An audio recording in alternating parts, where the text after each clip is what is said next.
Hey, I've got my friend Julia here. She's a dear friend, and she's pretty smart too, so we're going to talk about... Somewhat smart. Somewhat smart. The Biden-Palin debate tonight. Mm-hmm. Yeah. Yeah. So, the first thing I have to say is... we need to admit when we're wrong, pundits like me. And I did say in my last video, I was pretty condescending toward Palin just by saying that I thought she would do the same level of performance that she did in the Katie Couric interviews, and that is not what we saw. So I will happily admit that I was wrong about that. I got a little bit cocky about her being incompetent. She does have the competence to participate in a debate, and I do want to give her that credit. Yeah, I thought she did really well. It seemed to me to be obvious that she wouldn't be coming into this debate giving the same kind of performance that she was giving to Katie Couric. I mean, obviously, everyone was outraged and appalled at that interview. It was the source of so much humor and so much derision.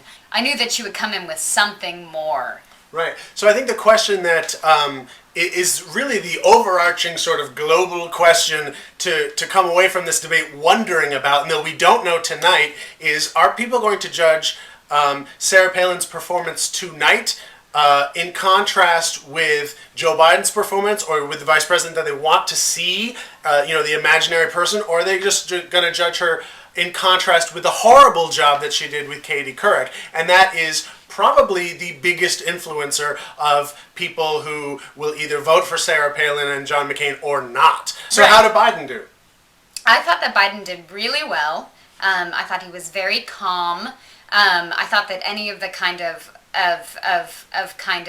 Biden phobia that was surrounding him in terms of him saying something inappropriate was totally, unfounded. He was very respectful. That's true. We did have expectations of Biden as well. Those of us who were paying close enough attention. Well, Biden's going to say something dumb. He's going to call her a bitch. Or he's going to say, whatever. "Listen, little girl, you don't know what we do." Yeah. By the way, I can see Russia from my house too. Or something like that. I can see Europe from Delaware. Right. But he didn't do any of that. In fact, he only called her Sarah once when he named. He corrected himself. Yeah, he corrected himself. But as for Biden, I'd say one thing that if you do consider them equals, Biden did win the debate because he was just a little bit more, these are the facts, these are the reasons, right. Sort of like that.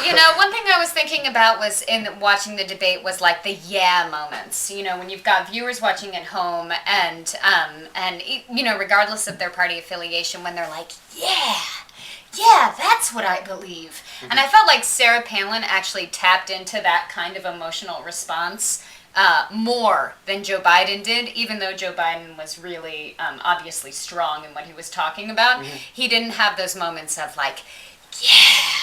Well, I think when he had them, they were stronger. He had a couple of great moments on the economy, and with the sort of engendered greater trust that people have in Democrats on the economy, I think he really fulfilled that role. And his best moment, I think the most memorable moment of the debate was when he repeated, there is nothing in this, in my opponent and John McCain's, in this plan that is different from George Bush's plan. They're going to do this. I haven't heard anything that's different from George Bush's plan. He said it like 3 or 4, maybe 5 times. And that was super strong, and I thought really the high point of the debate. So I expect that Sarah Palin will have a little bit of a lift in favorables, because her favorables are really low, but I don't know if that's going to make a lift in the McCain campaign's voters. It might, but it all depends on whether people are judging it as like a blank slate, in which I think Biden gains a little bit of an edge, or are giving a certain handicap, and if they are, Biden did not reach that level to meet Palin's, weight-adjusted performance. Right. Joe's really a numbers guy on this, so I can't really say anything about that. I do have to say that I felt like the strongest moment of the debate, or one of the strongest emotional appeals of the debate, when Joe Biden talked about being a single parent and raising his kids and knowing what it's like, and kind of bringing a more human element to this long list of statistics that he had given as his argument. I thought that was really strong and really moving and really lovely to see. But that's tactical, Do I actually respond to that? I don't actually think I actually respond to that. I think that I just think other people will. So maybe they will and maybe they won't. I'm not sure. Do you? I don't know. Do you? All right. Well, this is Julia's first appearance before the thousands of subscribers that I now have. So criticize my appearance harshly. yes, well, I hope you enjoyed her at least as much as you like me. Good night. Good night. Yeah.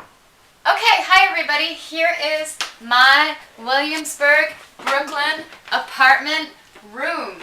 Hello. Somebody doesn't make her bed. Somebody doesn't make her bed. How many books is that? I don't know. 20? I think I got 1,200 books. Wow, I was close. I got other bookshelves. Whoa.